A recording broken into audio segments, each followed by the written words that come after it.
2, 3, and...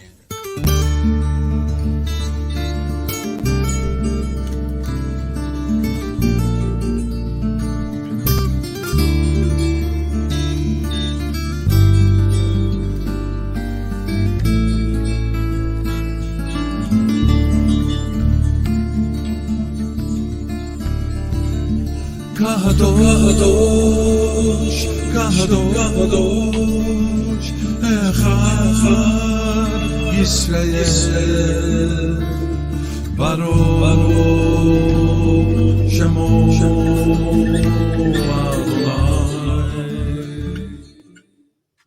Hello, you're joining Jessica Knock and you're tuning in to another presentation of Answers for Our Time. Always a pleasure to be with you. Today we have a special guest from the Cook Islands and I will shortly introduce him to you. Dynamic speaker and the information that he brings, and always another dynamic person, Dr. Stephen Pidgeon, and he'll be joining too. But you know, the title Answers for Our Time is exactly what the mission, what the calling, the statement is of this program, to seek answers for our time from the word, from the Sefer, from the Bereshit, for these times. You know, the scriptures show us prophetic indicators, and we've got to hold on to that to understand the prophetic timetable that we're in. So many of you are on the same journey, and we have all discovered at different junctures, some later, some sooner, further away, that it's important to have a Hebraic understanding, certainly of the appointed feasts, so that we can understand and know how to dig in, which path to take in these prophetic times. And until Yahusha returns, we are in the path of enduring, and we endure to the end. That's why we bring you what we do week by week, so that we can iron sharpen iron and walk and endure together. And those that are getting weaker and frail as the elect, that we can strengthen and sharpen and support one another. Everyone on earth, big or small, great or small, young or old, they are being tested, they are being judged, we are being divided, we are being marked by our decisions. Did we go into coercion? Did we not want to come out of Babylon, but we wanted to go back to our job, back to traveling, back to the privileges of life, and so we decided to go that way? Or are you on the other side, where you stand strong and you stand staunch, and you preserve that seal, you preserve that mark, you preserve your salvation? We have seen like never before the great falling away. And we're seeing promenaded before us the Antichrist spirit like never before. It's intensified and heightened so much more.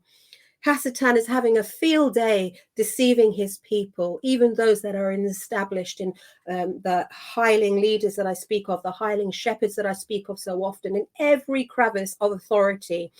You know, there is a strong delusion. We speak about this often. Why is there a strong delusion? Because they love not the truth, so they are deluded. And I love how in 2 Thessalonians 2, in the Sefer version, it says this, starting at verse 10, and with all deceivableness, unrighteousness, them that perish, because they received and not love of the truth, that they might be saved. And for this cause, Elohim shall send them a strong delusion, that they should believe a lie, that all might be damned who believe not the truth, but they have pleasure in unrighteousness. It's absolutely that fact, taking pleasure in unrighteousness, not wanting to come out of this world system, to lose those pleasures, to let go of the flesh, to walk in holiness. This is a lonely journey when you start to walk alone, when you start to walk in servitude, in sovereignty to Yahuwah and Yahusha, and by the precepts and the leading of the counsel of the Ruach HaKodesh. It is definitely a lonely journey. But they want to hold on to what is false, because they love not the truth. You know, another indicator, just think about it, right? I'm just giving you different thoughts here and there into the discussion that we're going in today. It says in the word, when you see the abomination of desolation in the holy place, you will know. Well, this is what I want to bring to you. Have we not been seeing this holy place and the daily sacrifices taking place? I put it to you that we have, because we are the temple of God. We are the temple of Yahuwah. Our bodies, we are the temple. You know, after Yahushua's atonement, after he paid that price on the cross, he said, you build this up and in 3 days I will take it down. We are the temple. That is one of the prophetic indicators that we have had to stand firm against and continue right now to date like never before. Why am I saying this? Because we are in a seed war. There is no doubt about this. And that's what I want to bring to you today. You know, it's to do with the fallen ones from the time of old, from the very beginning to where we are now. And it's important that we bring that into context. You know, DNA, I might not be pronouncing this, but any of our two guests can say the correct pronunciation. Deoxyribonucleic acid. But actually, our DNA is the signature of God, and we are Yod He Vah He. And I know that Dr. Stephen Pidgeon will be able to expand on that far more here. We are the Elohim of God. We are from the line of Isaac, Jacob, and Abraham. And we are created in the image of Yahuwah. And Messiah is the center of our DNA. And that is what we stand. That is what we fight. That is what we preserve all the time. Genesis 3 says this. You see, I'm giving you now nuggets of where we're going in our discussion today. I will explain in a moment who the speaker is, and then you'll even see why we're going there. So Genesis 3:15 says this, and I will put enmity between you and the woman, and between your seed and her seed, and it shall bruise your head, and you shall bruise his heel. I never quite fully got the understanding of that. It seemed a little bit not poetic, but it was just hard to understand. But I do now as I study and understand these times that we're in. Because basically what it's saying is, I will put hatred, a division against Hesatan into you. There will be a division and a distinction of the generational bloodline of the women. The woman represents Yahushua, represents Israel. Between the seed of Hesatan, representing the tares, and we are the wheat. You know, you hear that about the wheat and the tares. Hasatan's children are the Nephilim, and that's what we're going to go into in this program here.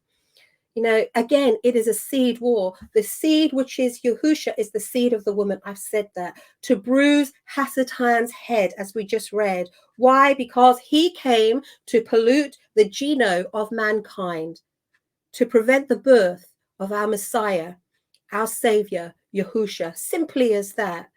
That corruption to pollute the seed of mankind is even found in Genesis 4:6, verses 1 to 4.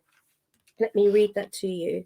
And it came to pass when man began to multiply on the face of the earth, and daughters were born unto them, that the sons of Elohim saw the daughters of men that were fair, and they took them women all for which they chose. And Yahuwah said, my Ruach shall not always strive with man, for there he also is flesh. Yet his days shall be 20 years.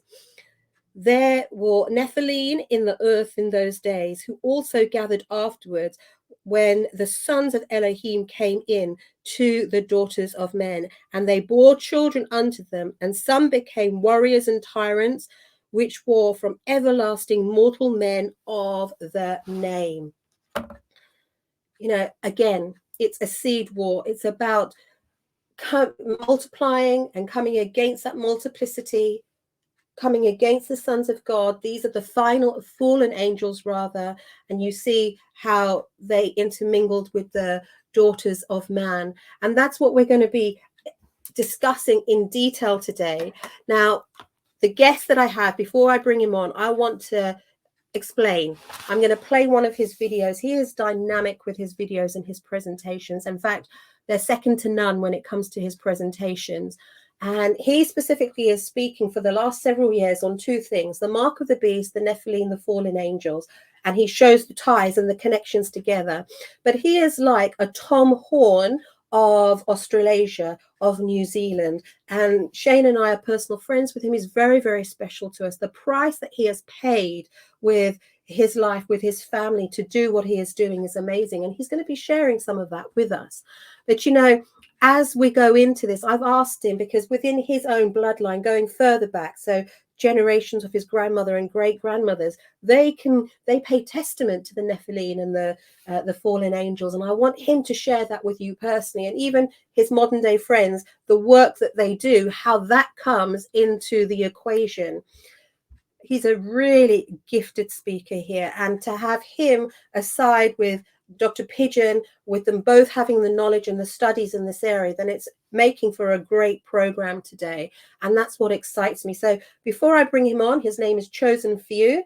That's his ministry name. I always call him that, but his other name is Joe. I want you to see a few minutes of his video to understand the dynamicism of what he presents and just who he is. Our wonderful friend from New Zealand, Cook Islands. Face of the earth, and daughters were born unto them, that the sons of God, okay, these are fallen angels, saw the daughters of men. They saw human beings, that they were fair, that they were beautiful or ripe. And they took them wives of all which they chose. And the Lord said, My spirit shall not always strive with man, for that he is also flesh. Yet his days shall be 120 years. Okay, there were giants in the earth in those days. Okay, or in the Hebrew language, there were Nephilim in the earth in those days, and also after that. He's talking about pre-flood and post-flood. When the sons of God, or the fallen angels, came in unto the daughters of men, and they bare children to them, and the same became mighty men, which were of old, men of renown. So using pharmakia, because angels do not have genitals, okay? And angels are described as masculine names. They have masculine names only. They're only messengers for God. So the fallen angels, we see how God has all away the fallen ones. So we have these angelic being doing pharmakia with the human being, and together they create an abomination. Remember, God said, what I have made is very good when he created everything.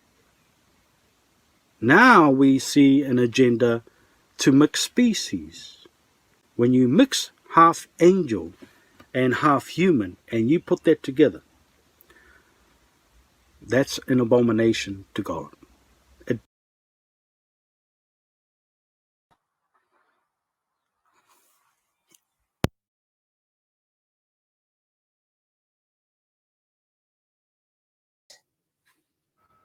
Great. Welcome. Hello. Hey.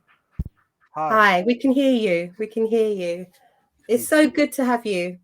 Finally, that you're here, and to introduce you to this audience, to do this program with Dr. Pidgeon. I'm excited for what you both bring and your own experiences. So thank you, Joe. The honor is truly mine. It's truly an honor to fellowship with great people like yourselves. Oh, thank you. Okay, look, let's bring Dr. Pidgeon on, and then you two, you take it in the direction that you are led. I want you to bring that story you told me about the underground museum, and to do with your relatives going back. They're really key.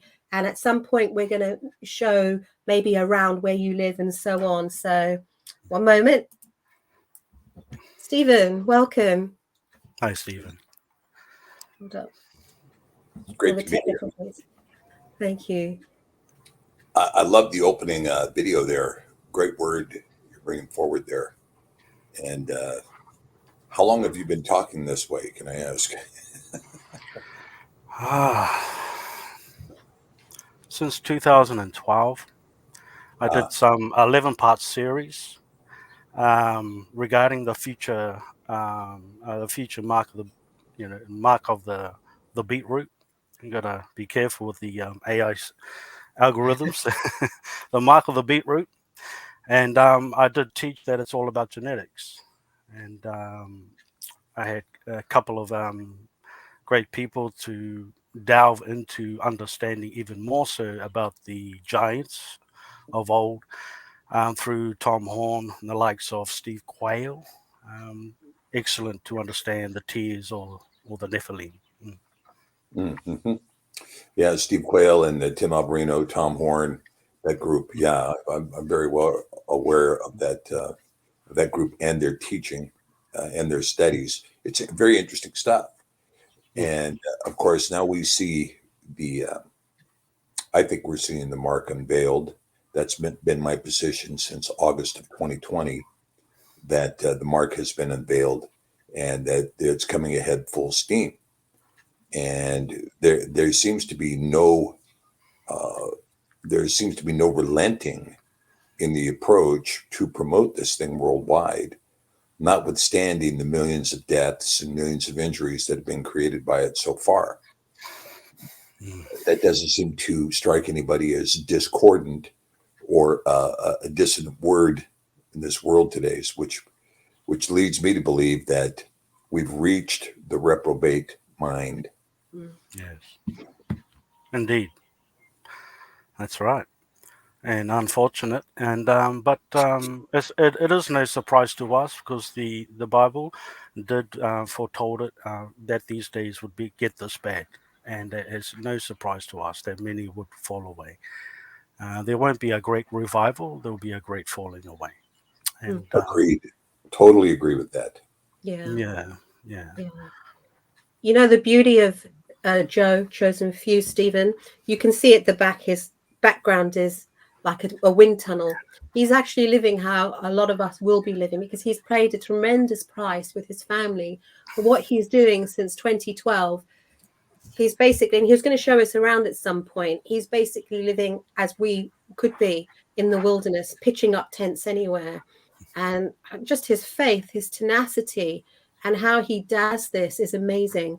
You know, it's just a wonderful example. So it's a stand-up tent. It's a huge tent, but that's how he is living, with the chickens outside, the water outside, the beautiful scenery of New Zealand, of course, as well, which is a blessing. But it's what a tremendous thing that you've had to do, the sacrifice that you've had to pay, so that it's, you know, you can say what you're saying, which is absolutely amazing, Joe. You know, thank you. yeah.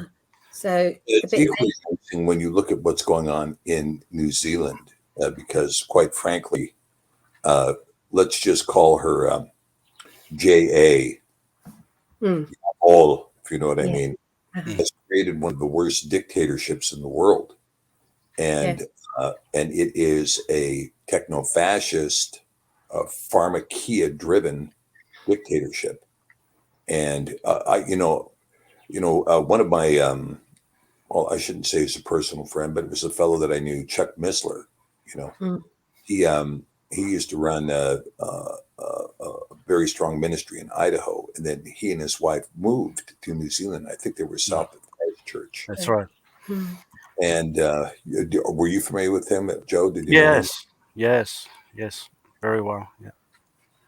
mm, Yeah, and I think about his movement to New Zealand at that time, and New Zealand, of course, was considered kind of a paradise then, right? But you remember that major earthquake that happened in Christchurch, where the central church in the city collapsed into the town square. And when that happened, that spoke volumes to me right then and there. I knew that there was something spiritually very wrong in New Zealand. mm. And I don't know what it is. I've never been there, but I know I could just imagine the kind of price you've had to pay to step outside of that system. Yes. Yes. You can Yes. explain. Yeah, the New Zealand is on a fault line, and yes, we are seeing an increase of earthquakes in diverse places.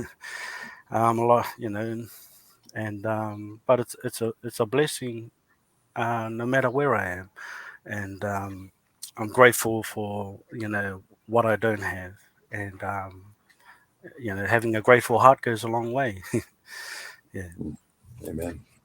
Well, just the quality of work that you do under the circumstances, Joe, it's absolutely amazing, because those videos, and I know you lost quite a lot a couple of days ago, but they're tremendous.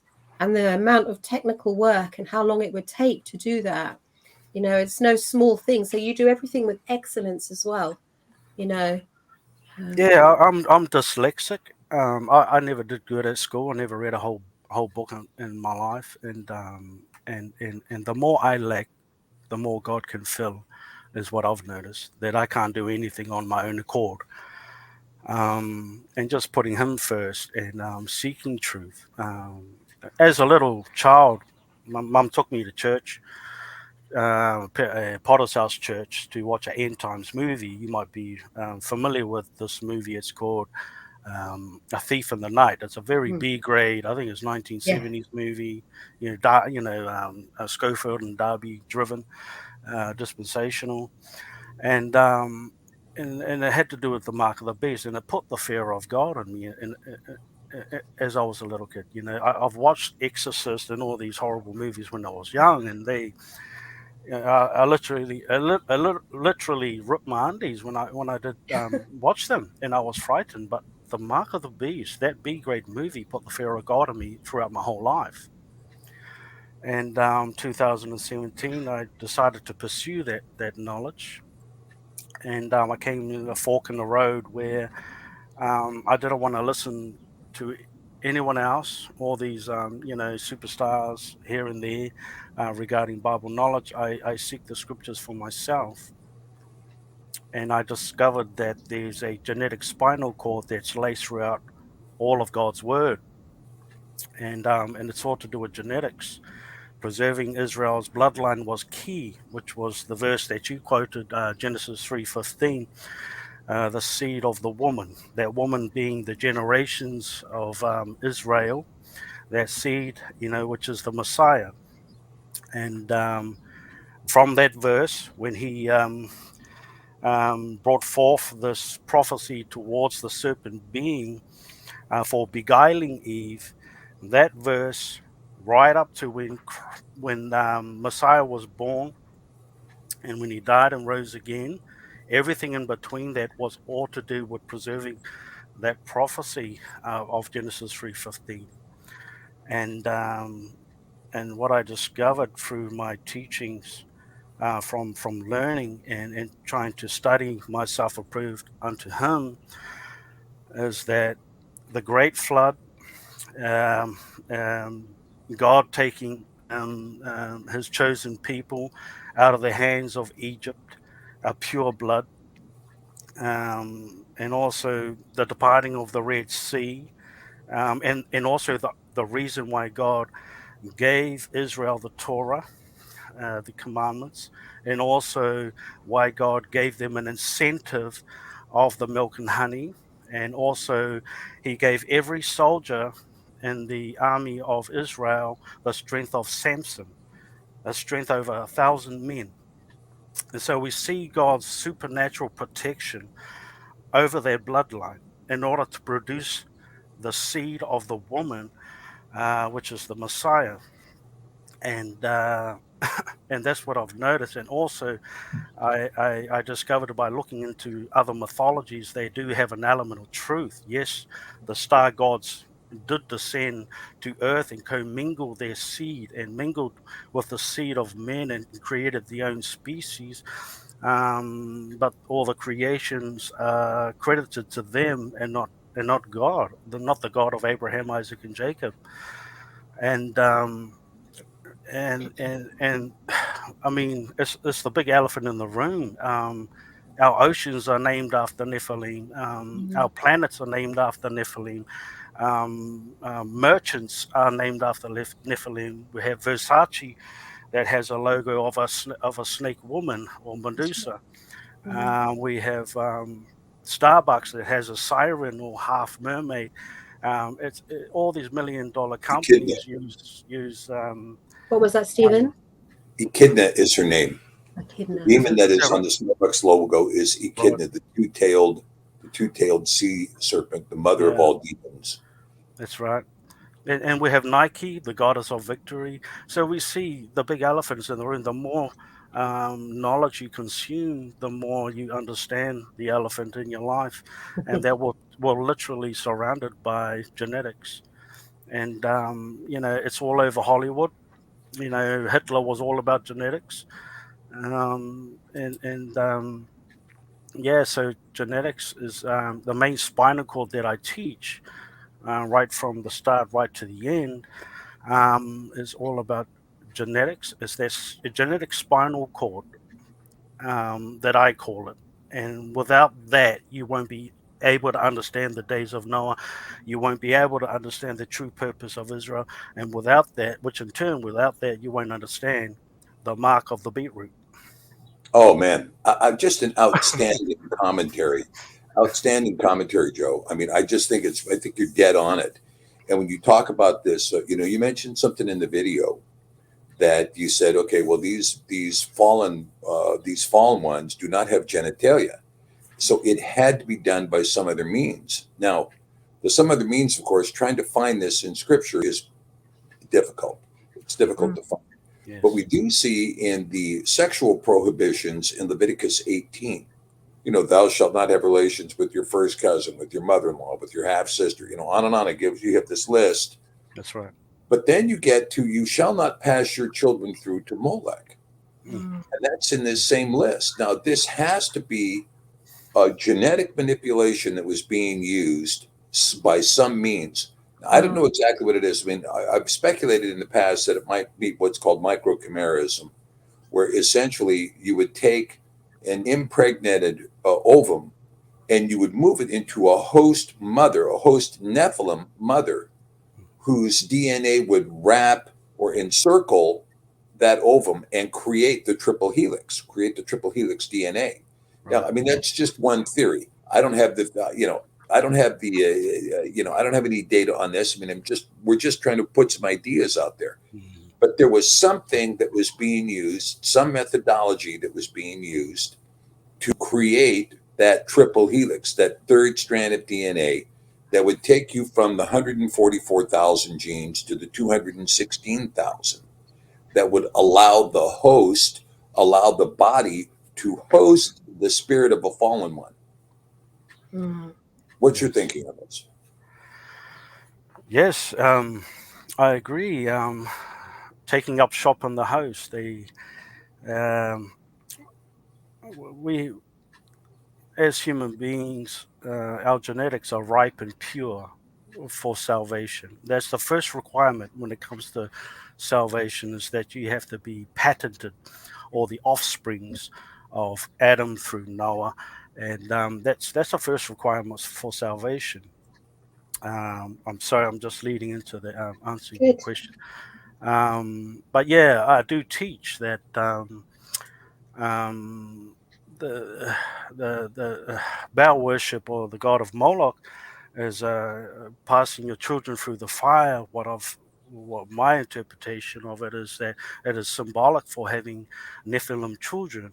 We see this with the Levites and priests, how they went into the lands where that God told them not to go to mingle there, to preserve the bloodline, their bloodline, which would ultimately lead to producing the Messiah.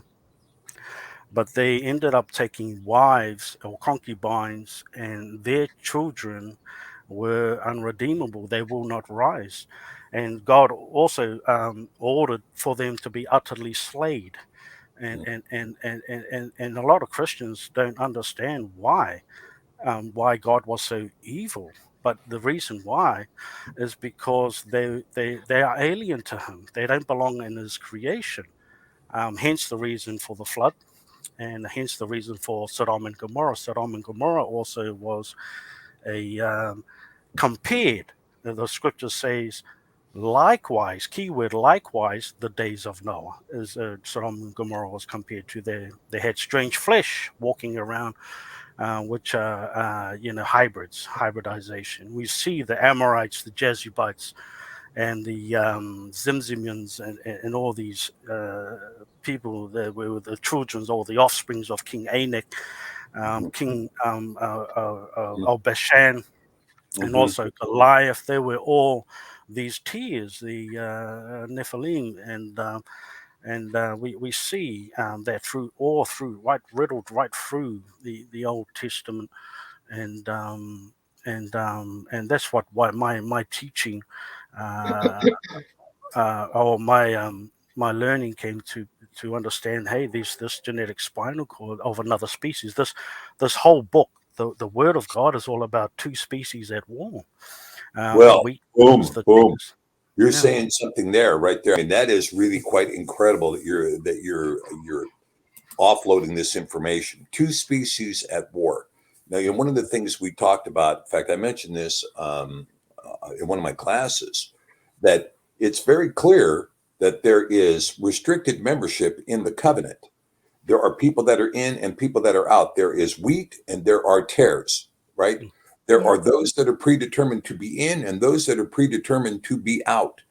And that's very clear. That's throughout the New Testament for people who aren't aware of this. It's very, very obvious, but you don't see. Oftentimes, people don't see the forest for the trees. But they're looking at the detail of the branches and the bark, and they can't see the forest, which is that there are two species on Earth at war with one another. Well said. Well said. Thank you. And I'd like to bring up a verse, Acts 17:26, and he hath and hath made of one blood all nations of men for to dwell all the face of the earth, and hath determined the times before appointed and the bounds of their habitation. So originally the sower, this is the parable of the wheat and tears as well.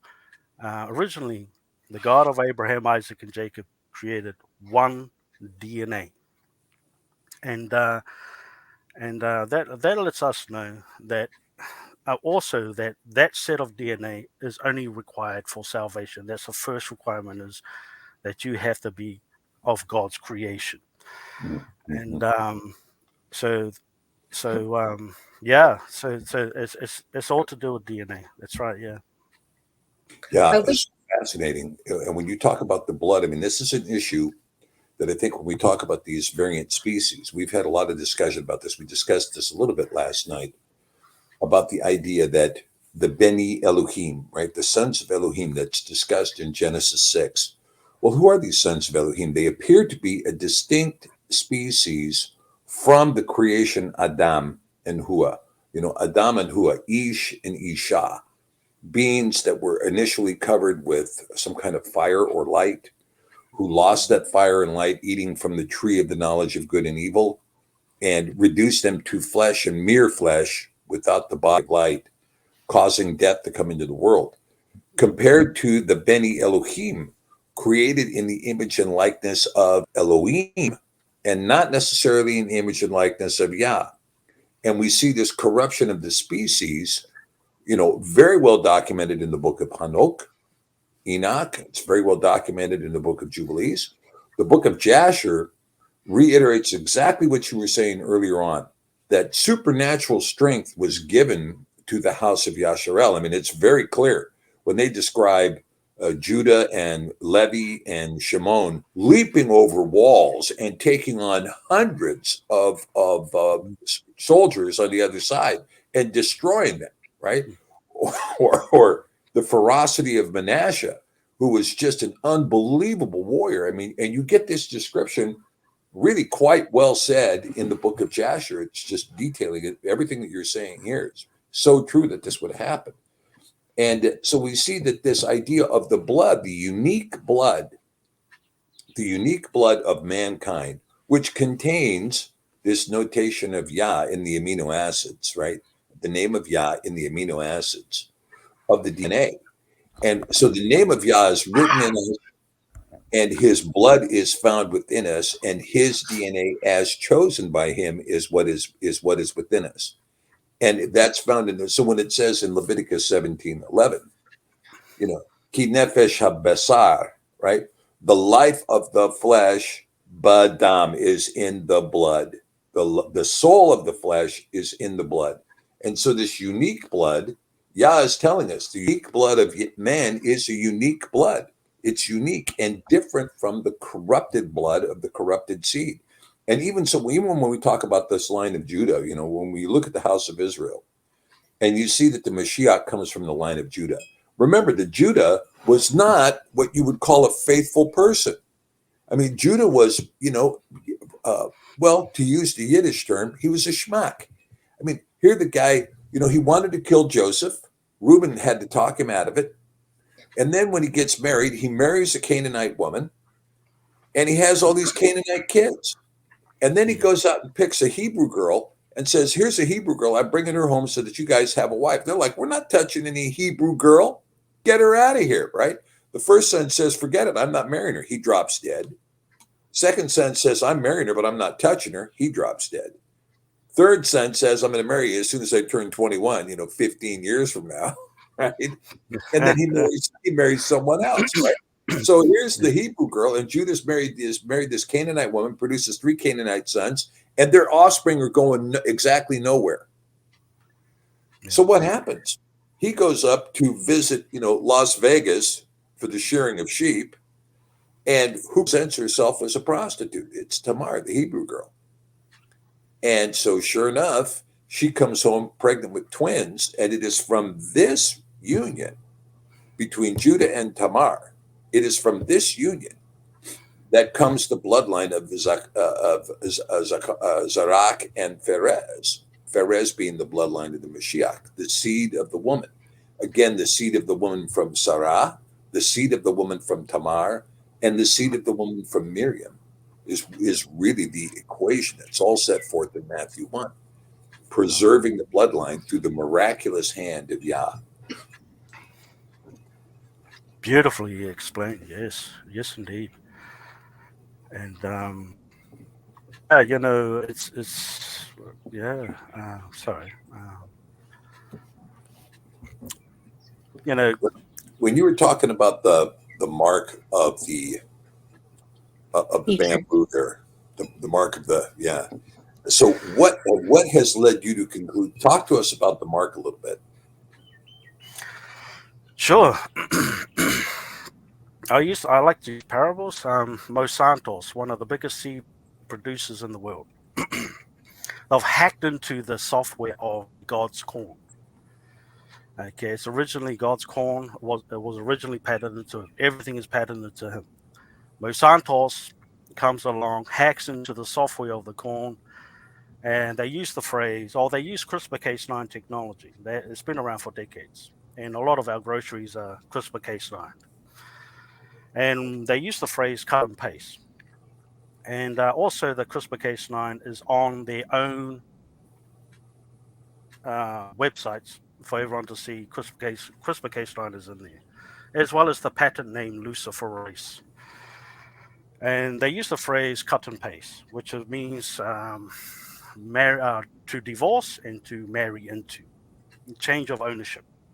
And the word patent means proof of ownership.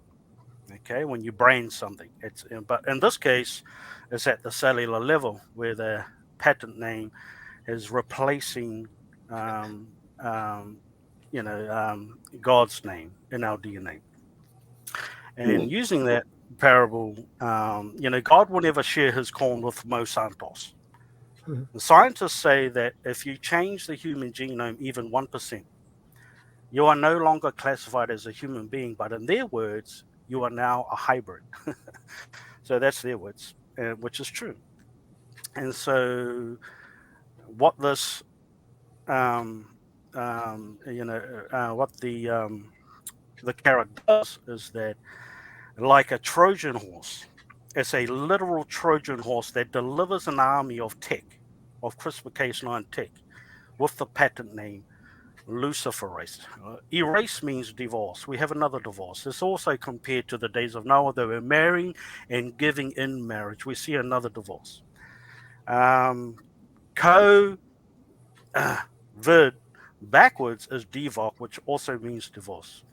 Falling away in Greek is apostasia, which also means to forsake or to, again, divorce. You would have had to be genetically pure first in order to fall. You would have had to be up there first before you were down here. And the rest of Second Thessalonians actually talks about that the enemy, or the pattern name Luciferase, is now in the temple of those who have taken the abomination. And the abomination of desolation, we have another, which means empty. We have another divorce. And when Jesus said in Matthew 24, he said, when he was asked, give us a sign, keyword, that's singular, sign, didn't say signs of your coming. And then he talks about events leading to that sign, earthquakes, pestilence, rumors of wars, etc. But the actual sign that he gave them an answer was found when he said, when you see the abomination of desolation, spoken of by Daniel the prophet, standing where it ought not to. It's standing in the holy place. So that's more confirmation that prior to the individual taking the abomination, that his genetics was ripe, pure, and available for salvation. So he's standing where he ought not to be. Mm. Those are, to flee into the mountains. Do not return to go back to get your clothes or what have you, which is symbolic for what the Messiah is saying here. Is that he's saying, when you see the abomination, forget about your life. Because without the abominations, you won't be able to work, you won't be able to buy and sell, you won't be able to travel. If you're seeking a diploma, forget about it. If you're, if you're wanting to get another mortgage, forget about it. If you want to seek a promotion, he's saying, when you see the abomination, which is forget about all that. Get ready, adjust your lifestyle, get right with him, because you can't fight evil with evil and expect to endure what is to come. Just like Israel, they were molded and shaped and tested and refined before they went into to take over the land Canaan. But they can't fight Canaan if they got a little bit of Canaan in them. Yes. Hence the refining they had to go through, and it took their next generation, because the first generation was stiff-necked. They still had a bit of Egypt in them, and like they were winning battles after battles after battle, but they lost one battle, and Joshua was saying, "God, we lost this battle. We don't even know what it's like to lose."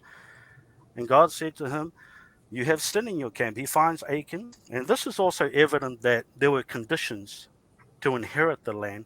There were conditions regarding everything that he said to Abraham. They were all conditional, right? And so they found Achan.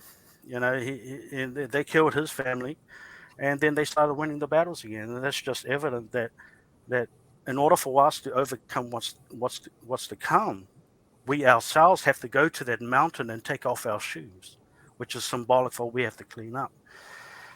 The Bible says the bride was granted to get herself ready, and that is us. And that we got to take off our shoes. We have to, because we can't fight evil with evil. We can't endure. Where am I going with this? Sorry. Well, Joe, there's a question here from Laura Lee. Let me just put it back up Sure. for both of you to answer. So for those who have taken the jab and are now, are they now GMO hydrobird? Could you expand and explain on that, what it means for those who have taken it? Yes, they are unfortunately GMO'd. They have the pattern name. There was many news articles that went out saying where two or more are gathered, where two or more are this. I still got the news article. Who's in the midst of them, right? From the Bible perspective, where two or three are gathered, there am I in the midst of them. So what pattern name is in the midst of them when two or more are mixed, right? So what this abomination does is it's like a Trojan horse. It's like Troy, the movie. It breaches into the human, the body's temple, which is in the same sense like Troy. The enemy gives them a gift, a Trojan horse. And it breaches, and they accept it, they're deceived. And overnight, the army comes out and invades the temple. And I use that parable to do with this Trojan horse. It's on your Jabberwocky. videos. Yeah. Yeah. So what it does is it's actually the mark of the beetroot is a pattern change. It's an ownership change. The rest of the technology that comes with it, being linked to AI, what have you, purely just for control. The control side is not the mark of the beetroot. It's the pattern change. So the reason for why they keep pumping non-active graphene oxide through people is to make them a stronger antenna. Anna, that's right. That's what I've come to understand. Yes.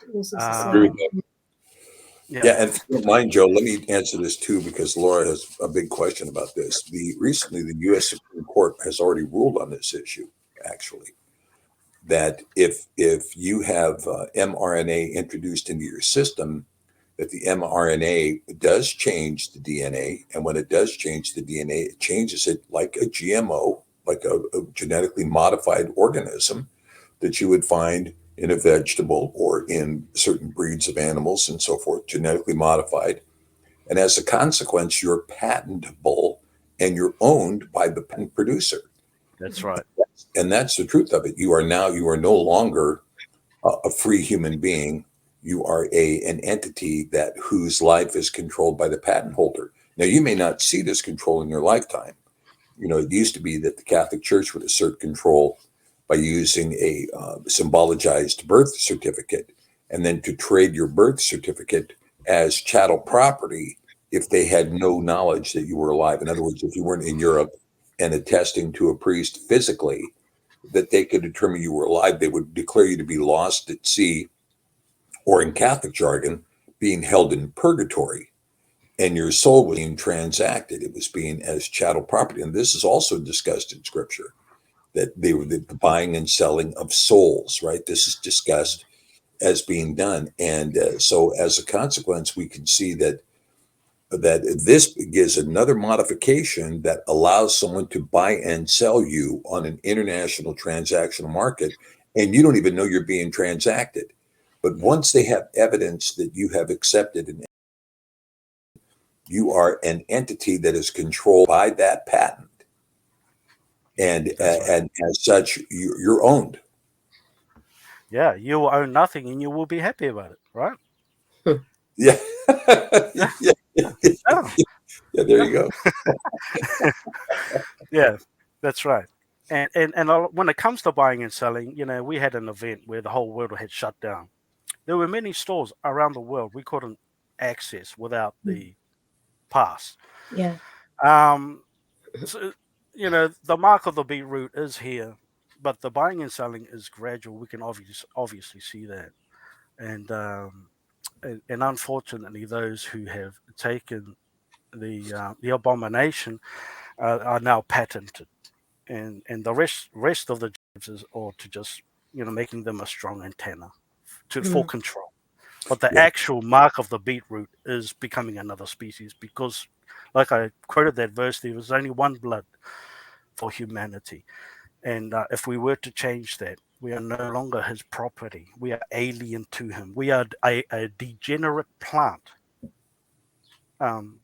before him. We don't belong in his creation, just like the Nephilim don't belong there. And when God created the world, he said, "Behold, what I have made is good." He didn't say, "Behold, what I have made, can you mix and mingle together?" Right? So That's right. That's right. And it's interesting point. I mean, you're making a point here, Joe, that I have to tell you, for many people, this is a very, very difficult conversation. Oh yeah. Because I mean, like for instance, I used to do a series with Jessica Arianes, and we came to a dispute over this very issue, because people who have accepted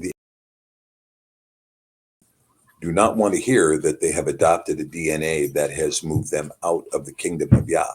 They don't want to hear it. They don't want to know about it. They don't want to think about it. Now, I'm just going to say what I've said to other people, which is that the miraculous hand of Yah still provides, right? Which is Joel 3:21, right? I will cleanse the blood that I have not cleansed. And now, is it possible to cleanse blood that is, I don't know. I mean, I think when you're talking about blood that's full of graphene, I think the graphene will be cleansed. And I think this is coming very quickly. I mean, they're talking about right now an inordinate solar activity this year that they may not be able to predict. It may create a CME that is beyond imagination, a CME of sufficient power, coronal mass ejection, that is of sufficient power to completely fry 100% of their techno-fascist grid, cell towers and their microchips and their this, that, and the other thing. It could all be fried. And if it is fried, that radiation could also have the effect of destroying the graphene inside your bloodstream, cleansing the blood that he has not cleansed before. Whether the DNA can be cleansed is another issue, because again, when you're talking about eating from the tree of the knowledge of good and evil, was this a DNA ingestion that brought death to the world? And something that was a decision that was made by mankind when Yah said, if you do this, you will surely die. Mankind didn't die, but each man dies, right? Mankind didn't die, but each man dies. That's right. And as a consequence, is this immutable? And Revelation 14 tends to suggest that it is, right? Now there are people who have taken the mark and who've said, or taken the and they said, well, I still love God, and of course the question is, do you worship the beast? That's another part of the equation. Yeah, right? that's right. It's making this and also worshiping the beast. Well, Yeah, there's so that's many right. of them say that, don't you? And Yeah. you just see that whilst they're saying they worship God, where their heart is, and that's what I look at. And you can see straight away from that, can't you, where That's right. what they're worshipping, and it's not Elohim. Yeah, It's I get that question all the time. That this can't be the mark of the beetroot because, we're not worshiping the image of the beast. I reply this. I say, did Eve literally bow? Right? Did Eve literally bow? Oh, hello. Can you hear me? yeah, we can hear you. Oh, right, right. Yeah. Did Eve literally bow? That changed everything. Right? We were all born into sin because of the decisions they made. It changed everything. Okay. We were born in iniquity, hence the reason why we have to be born again through knowledge. And so, where am I going with this? Sorry, mind blank. Well, the question was, people were asking you Yeah. about taking this mark of what do you call it? The beetroot? The beetroot. Yeah. Yeah. Yeah. And they're asking you the question, what's the question that you're getting from these when you tell people this?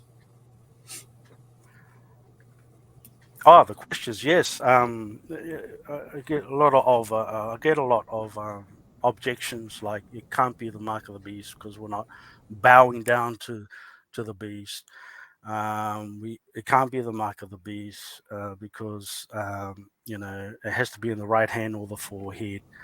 Someone's asked And that question. but it's all literals. If your right eye causes you to sin, pluck it out. Is that literal or symbolic? And if there was literal, and because we've all fallen short of the glory, you would expect to walk into a church and everyone will be maimed. The preacher wouldn't be able to preach because he'll have no tongue, Yeah. right? Yeah. Good So point. Eve was motivated by what was in her thoughts. Her right hand to cause an action to eat off the forbidden tree, which is symbolic, was already in here. And what was already in there? That the tree looked delicious. There goes your forehead and your action. Okay, with Messiah sitting on the right hand of the Father, that is not literal. That is symbolic for power and authority. The right hand is symbolic. But it goes a lot deeper. See, people look at scripture with lazy, literal, easy interpretations. But the word of God says that his word is a deep mystery, the deepness of God, and so forth. And that's the problem here, is that the Schofield or the dispensational teachings that is worldly popular around in all the churches, taught literal interpretation. The Antichrist will be in a literal temple. But the deeper interpretation of that is that we are the temple that he wants to claim and pattern and own, right? And they talk about and they teach that the Antichrist will come and put a cease to the daily sacrifices. But when you read the verses, it actually says sacrifice. Who's our daily sacrifice? Very good. Nothing can stop the which is grace for a individual that has their genetics firstly pure for salvation. Nothing can stop that grace for them to receive him until you take the abomination, and that's cutoff point. And the sins of humanity as a species have overflowed the cup, and God, he loves his creation. He has to intervene, and he's bringing the sword, and everything that this mark of the beetroot touches, it divides everything. Families, it shakes everything that can be shaken, and it really puts you the true believer in a Job situation as well. It's a refining process. These last days, and what a privilege! I'm excited about these days. I wouldn't choose any other time frame, the days of Babylon or the Rome. I would prefer these days because everything's coming to light. The Bible says in Matthew 24, meat in due season.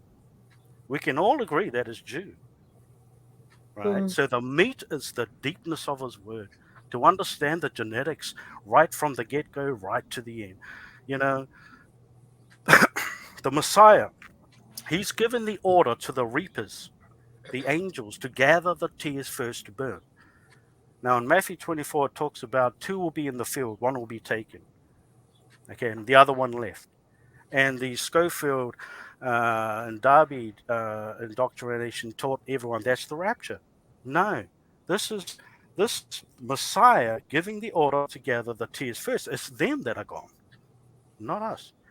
And also, the Messiah talks about a parable of the wheat and tares. He's actually paralleling that wheat and tear parable to Genesis chapter 6. And I'll just quickly go through it. In Matthew 13, 24, 30, another parable, keyword, another parable put he forth unto them, saying, the kingdom of heaven is likened unto a man which sowed good seed in his field. Okay, this is the sower. But while men slept or beguiled, his enemy came and sowed tares amongst the wheat. So if I was the gardener and I was to grow pumpkins in my garden, okay, I'm the gardener, I'm the sower of my garden. I grow pumpkins. 3 months later, they start bringing forth, and all of a sudden, I see tomatoes amongst them. Right? And I'm thinking, hey, I'm the planter here. I didn't plant any tomatoes. An enemy has done this, right? So he's doing a parable about Genesis chapter 6 here. But while the enemy came, sowed tares amongst the wheat. He sowed tomatoes amongst my pumpkin, and went his way. But when the blade was sprung up and brought forth fruit, then appeared the tares also. So the servants of the household came and said unto him, Sir, didn't thou sow good seed in thy field? In other words, the sower, the creator, didn't you create one blood, right? One blood in the field in your creation, from whence haveth tares. In other words, where did these tares come from? Where did these tomatoes come from, right? He said unto them, an enemy has done this. Now, this is going to parallel with Genesis chapter 6. The servant said unto him, what we go and gather them up? But he said, nay, lest while ye gather up the tares, ye uproot the wheat with them. So while you gather up the Nephilim, you gather up the wheat, or the mankind whose genetics is pure. Let them both grow until the harvest, which is now. And in the time of the harvest, I will say to the reapers, gather ye together first the tares. Those are those that are taking the That's now. The harvest is now. Bind them in bundles to burn them, but gather the wheat, those who are still genetically pure, who endure what's to come, to my barn. And then in Matthew, just coming to the end of this, Matthew 13, 36, 40, then Jesus sent the multitude away and went into the house. And his disciples came unto him, saying, declare unto us the parable of the tares of the field. He answered and said unto them, he that soweth the good seed is the Son of Man. Okay? He that created everything is the God of Abraham, Isaac, and Jacob. The field is the world, the good seed are the children of the kingdom, but the tares are the children of the wicked one. There goes your other species, the tares. Okay? The enemy that sowed them, here goes Genesis chapter 6, is the devil. The harvest is the end of the world, which is right now. The reapers are the angels, as therefore the tares are gathered and burned in the fire, so shall it be in the end of the world. So it's Messiah here who's giving it's Messiah here that's cracking the scrolls. Everything is all, nothing can happen without his approval. What is written must come to pass. So here we have a lot of people saying, did Messiah talk about the Nephilim? Yes, he did. And this is one of a few verses that he compares to Genesis chapter 6. Yeah, and it's interesting too that the book of 4 Ezra or 2 Esdras also confirms this understanding. It's a second witness to what you're saying, that the first ones to be taken, to be, raptured, if you will be the tares. They're going to be gathered up and burned in the fire. And that's what's going to happen. And that is, so this is kind of an interesting understanding, contrary to, the Left Behind series or the rapture theory, the Schofield rapture theory. And it's something that, I've always found there's been something wrong with the rapture theory, because so many believers, the rapture theory gives them an excuse to sit back and do nothing. Well, I'm not going to worry about anything. I don't have to conform my behavior. I don't have to change my life. I don't have to, concern myself with what's happening in society, because when things start to get bad in the least little bit, I'm going to be up at the mezzanine looking down on the world, right? And shedding one small tear for those people who weren't as righteous as me, that didn't make it into the rapture. What makes somebody think that because they sit under a 45-minute sermon once a week, that counts them as righteous in the sight of Yah, right? Get away from me. I do not know you, you workers of iniquity. How is it, many will say to me, Adonai, Adonai, but they will not enter into the kingdom of heaven. Only those who do the will of the Father will enter into the kingdom of heaven. This is the explicit teaching of Mashiach in the gospel. And I don't know why people do not understand it. They think, well, I attended a sermon. What more do I need to do? Well, there's much more to do. Rather than to take on the doctrine of lawlessness, you have things that you have to accomplish in your life. You have things that you have to do. You have places you have to go. People say, well, works don't mean a thing in heaven. Well, then what is Paul talking about in 2 Timothy when he says these works will keep you out of the kingdom? You will be out of the kingdom for adultery and fornication and lasciviousness and reveling and variance and sedition. This will push you out of the kingdom. If those aren't works, what are they? There are things that will disqualify you from the kingdom. You will be excluded. And it's the same thing that Mashiach says. You will not be in the kingdom if you're not doing the will of the Father.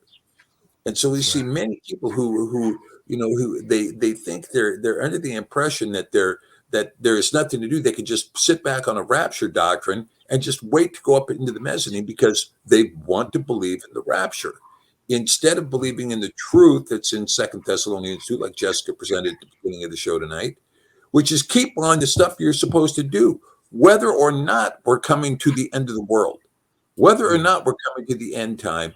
You're called into the faith to walk in accordance with that faith, and to do that whether or not we reach the end of the world.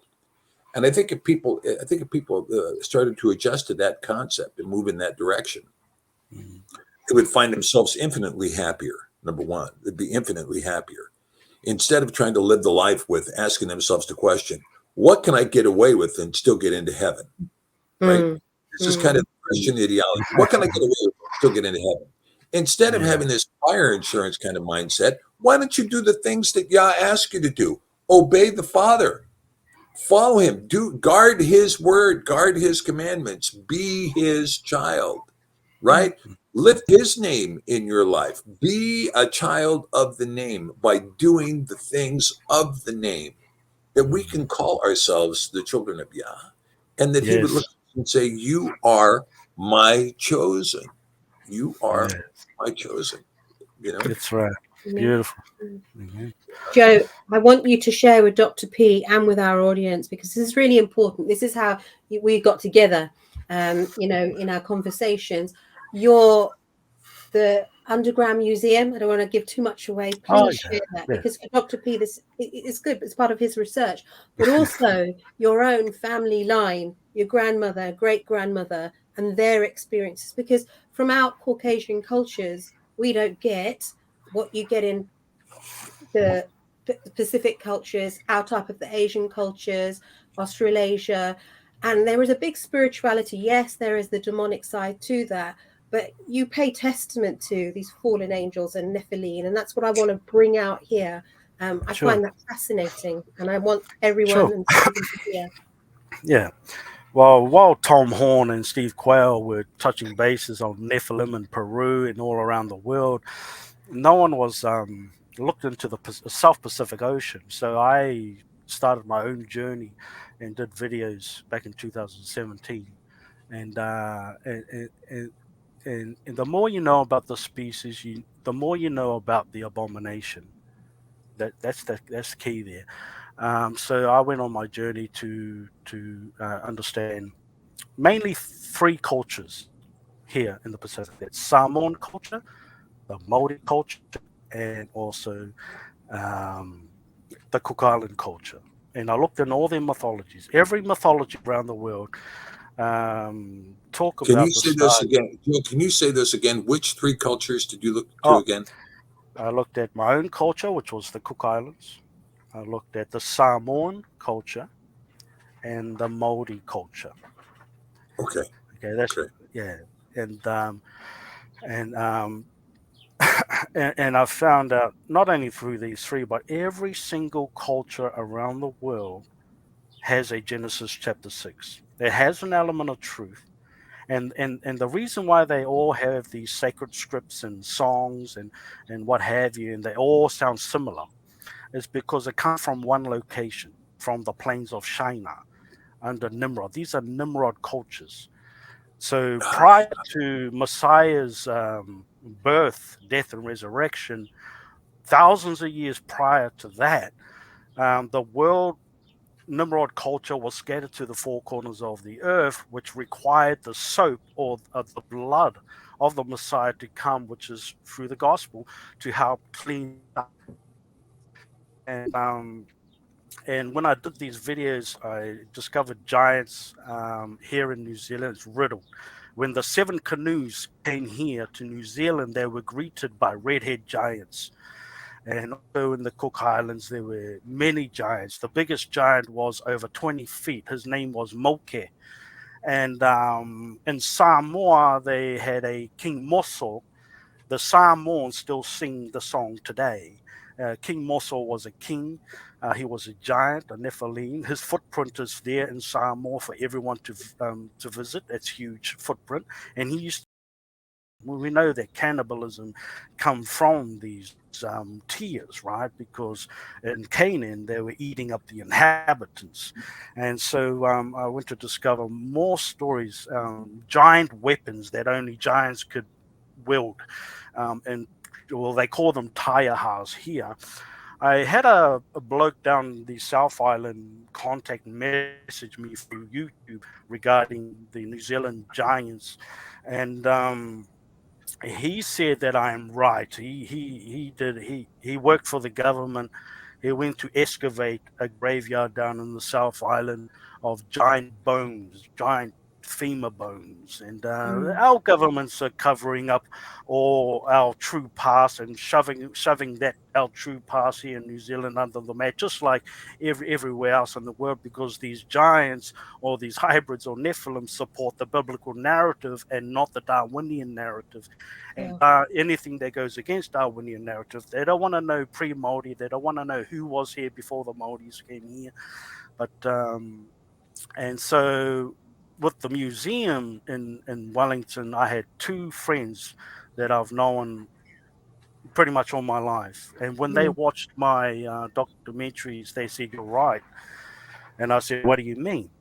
They said they got a private job from the government because they were transferring the old museum to the new museum called Te Papa. And they had a private job that underneath the old museum, they were to transfer secretly giant femur bones, skeletor remains, heads as big as pumpkins, and giant weapons in underground, the new Te Papa Museum. I won't say their names because they had a contract.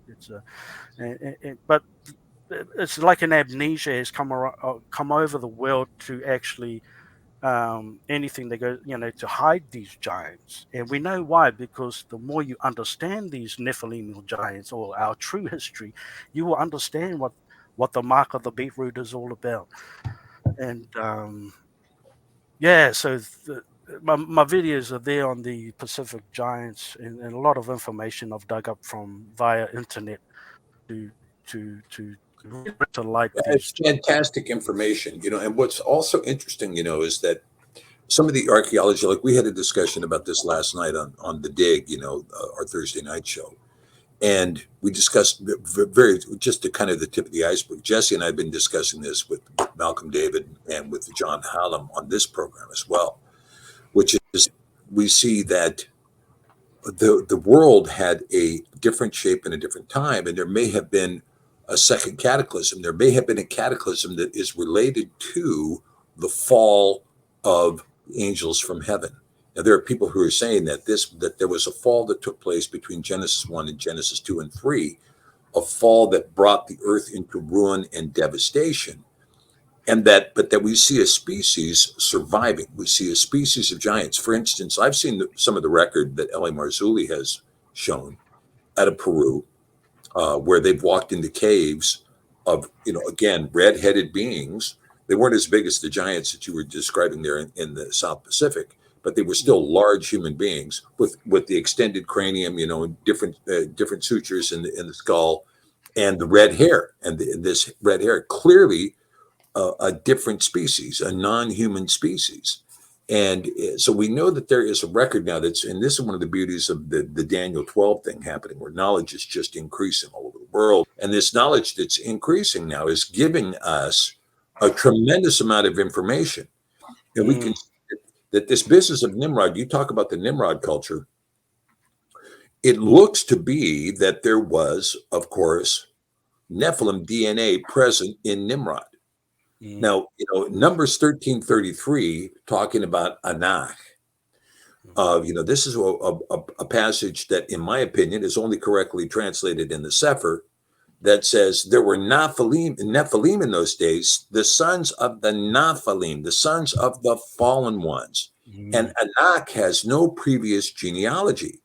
Here he just shows up, and now he's the father of the Anakim, who are giants.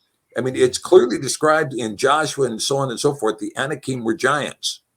And so you can say, well, that doesn't exist in the regular Bible. It most assuredly exists in the 66th book.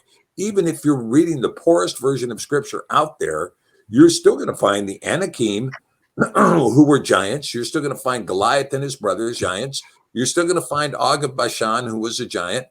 You're going to find giants discussed in scripture. Yes.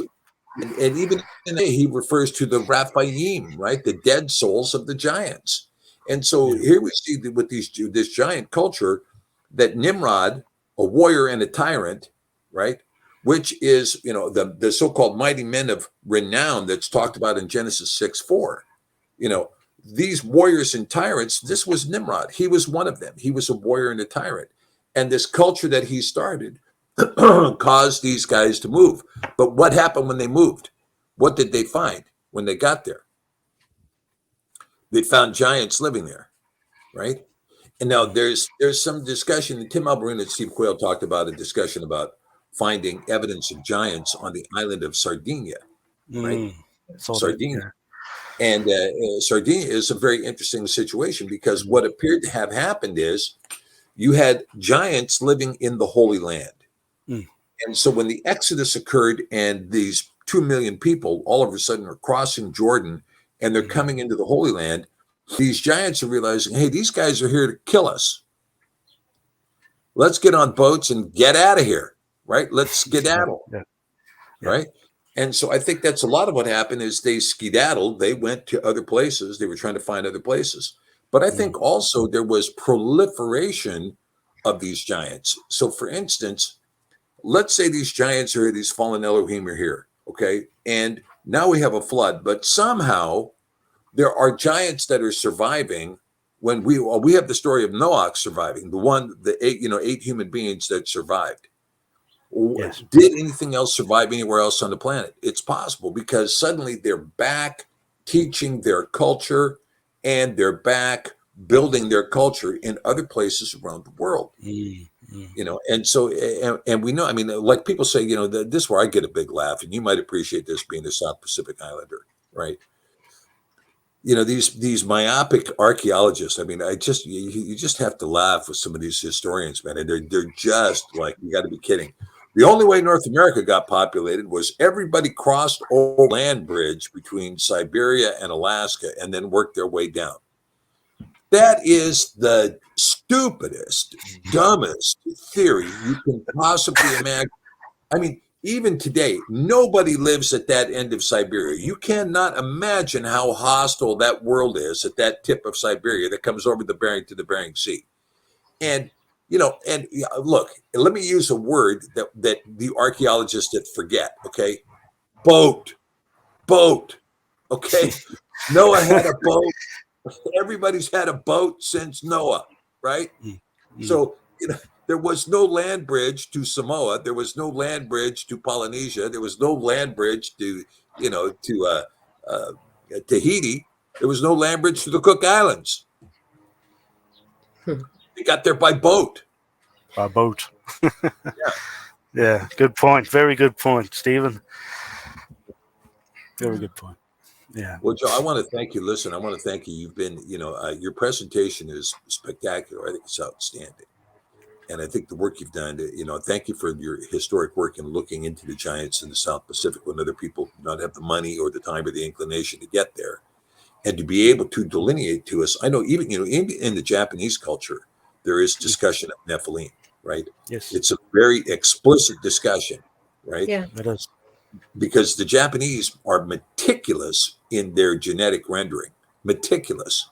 And many of them take their genetic rendering and they run it all the way back until certain people came from the heavens. It's described in Japanese lineage. Yep. That's right. So we see this. How ironic. Yeah. Have you seen ironic, right? There's some footage of Japanese giants with the tiny Japanese amongst them at some type of parade. I saw it quite recently. You can look on YouTube and find them. It's the big elephant in the room.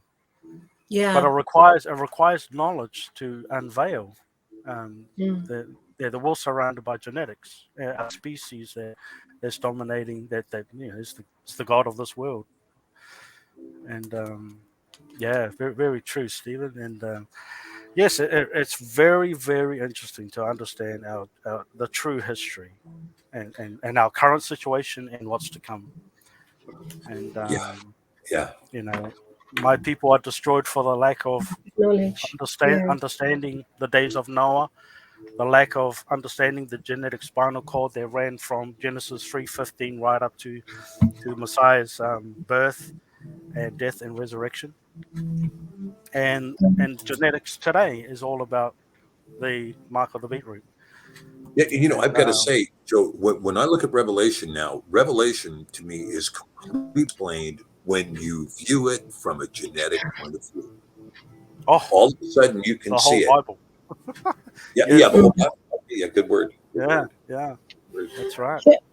Joe, would you show us around your place? So we can just, if you still want to do that, it would be Sure. great. And Stephen, he wants to end with us just dancing at our tables. It's a specific song. You'll be able to dance, both of you. You've got beats, but it's actually in line nod with your head. Just nod the your days head of like Noah. that. It's not a haka, is it? No.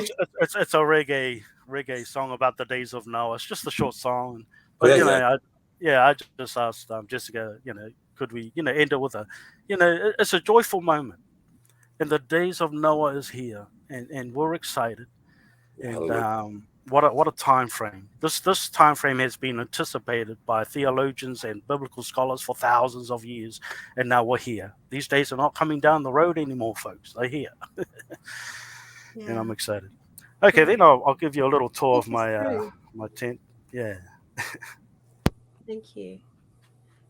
Again, Stephen, just the price that he's paid, he's here because he's separated from family. You can just start moving around when you're ready.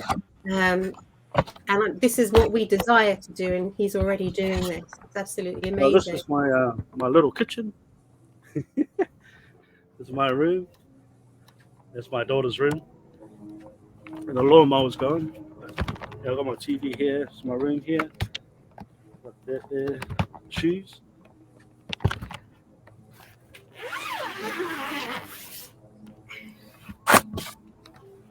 Chickens. Oh, here we go. That's my friend's tent. It's our garden there. We've got the chickens. Got to have the chickens. Got to look after my girls. And yeah, that's my tent there. Got the grapes growing. It's in season soon. So yeah, Yeah, that's my humble abode. While everyone was fighting over toilet paper, I already had toilet paper. While everyone was losing their jobs, I already paved the way to Disconnect from that because I just the signs of the time. Can you hear me? Yeah, we can. the great toilet paper sequestration. Right? Yeah. Exactly. But yes, I'm very grateful for what I have. Because I know what's coming. I know we're going to be all tested like Job. Everything is going to be stripped from us. We'll be second-class citizens, and we will endure to the end. Yeah. And we ain't seen nothing yet. Right. We ain't seen nothing yet. This is just all. This is just prep. They're Yeah. in just prep mode right now. Yeah. Could I end though? I know we got like 8 minutes, but can I do a what God showed me about a parable to do with the birth pangs? Yep. Of course. Is that all right?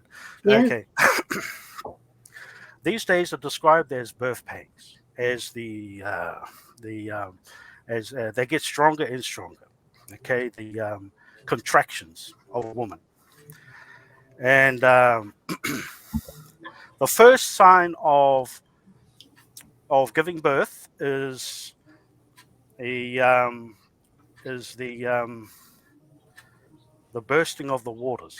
Oh, sorry, the show. The first sign of pregnancy is the show, right? It's a pink stained, blood stained. It's the cap that holds back. Here we go, the son of perdition, in this case. Okay, that cap that holds back, or the restrainer, is the church. Okay. It's been slowly infected with false teaching, which represents the blood stain from the son of perdition. Okay, and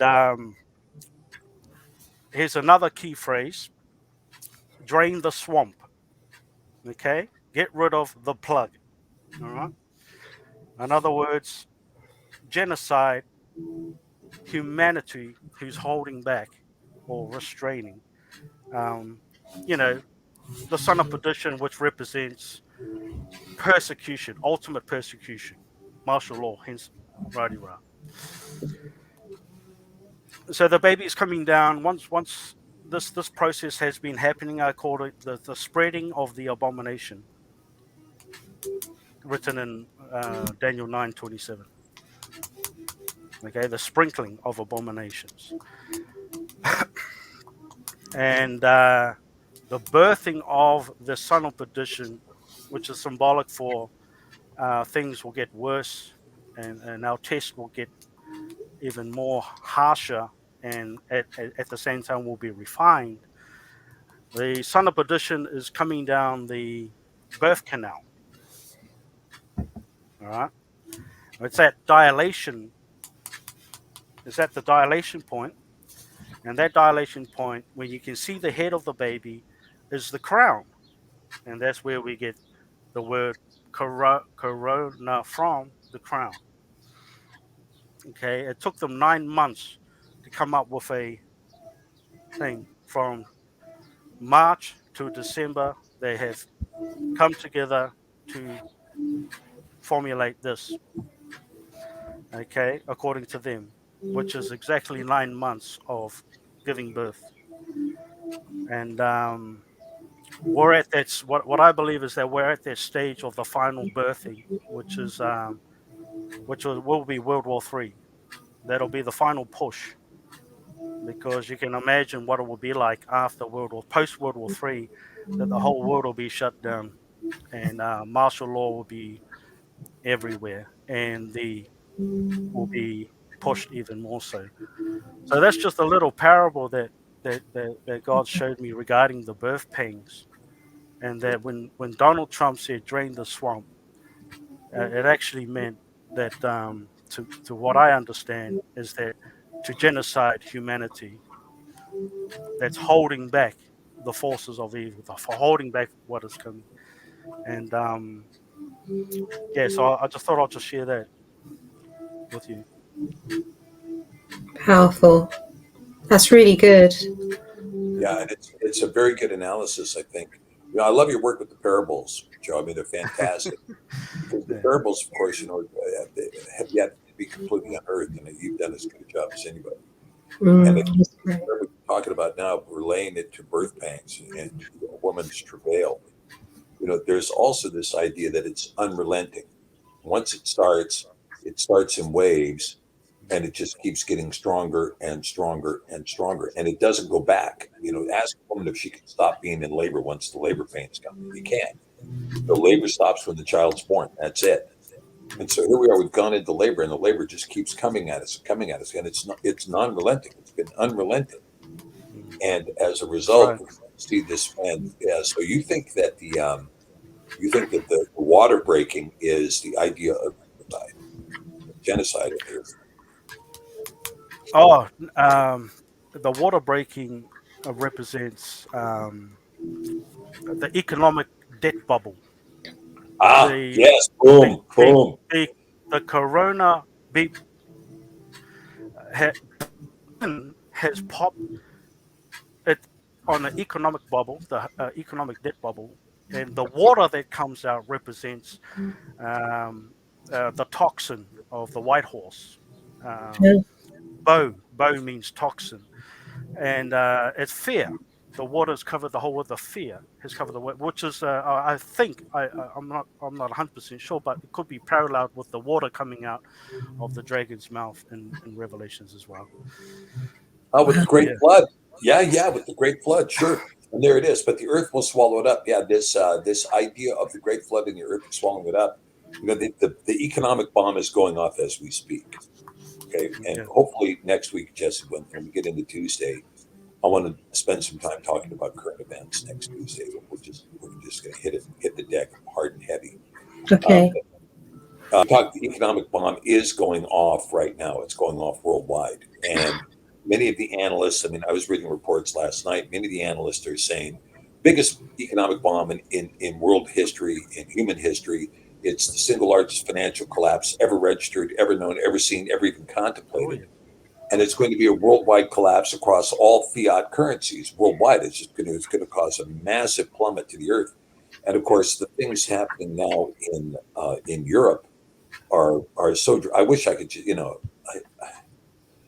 you hate to see it happen to Europe, because Europe is being plunged into third world status, and I mean it really is going to go third world by the end of 2023. Europe is going to be completely impoverished, and it's going to be an unbelievable nightmare in Europe, unbelievable nightmare. And so here we are, the debt bomb going off, and of course, then the question is this son of perdition, this man of lawlessness, rising for the earth to see, right? Because the child will be born. Yeah. It's our judgment. Yeah. What's that So- verse in Revelations that says, "My wrath has come. Who was able to stand? Who was able to endure?"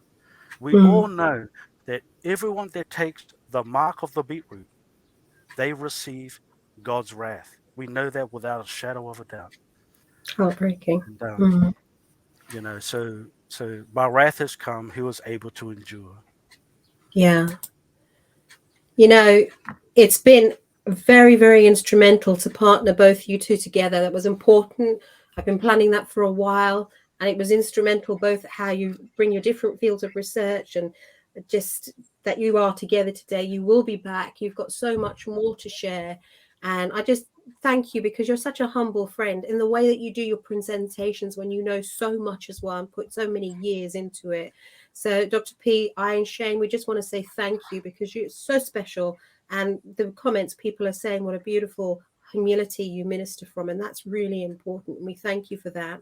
Thank you, Stephen. Yeah. So we're going to have your programs on our YouTube channel as well, and we'll direct them to your YouTube channel, and people can find you on Chosen Few. And we're looking forward to have you back here. Why don't you lead us into that music as we go into an end? So it's just a little bit of a jig. Sure. Yeah, I just I'm not very fluent live. I'm so sorry. I just apologize for any stuttering. You remember, my fleshly being side is dyslexic, so I get really stage fright. But anyway, okay, then we'll start their song then. And we will say goodbye. After a few minutes, we'll lead into the outro. You take care, and we'll see you on Tuesday. Thank you so much, Dr. P. Thank you for today. Chosen Few and Stuart, thank you. Thank you. Been really good. Thank you. All right.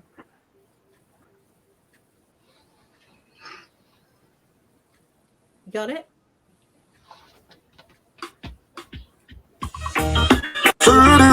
It's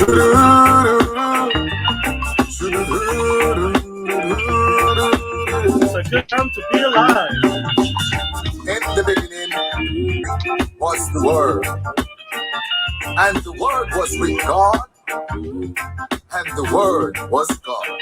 Heaven and earth shall pass away, but God's words are here to stay. Heaven and earth shall pass away, but God's words shall not pass away.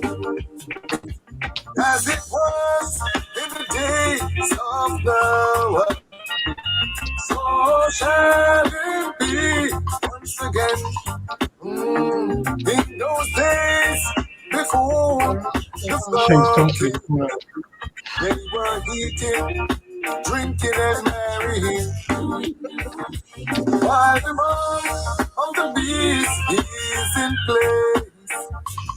God's children keep on playing, while the mark of the beast is in place. God's children are chasing the wind. No one knows the day or the hour. Shane in the background. That was fantastic. Thank you. Yeah.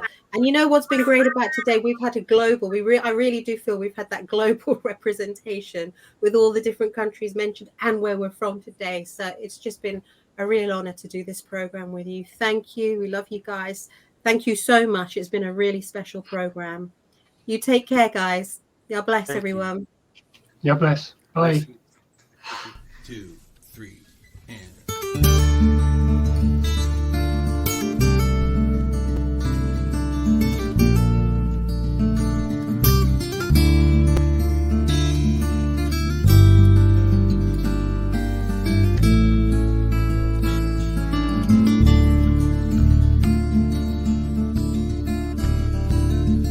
Kadosh, Kadosh, Echad Yisrael, Baruch Shemo.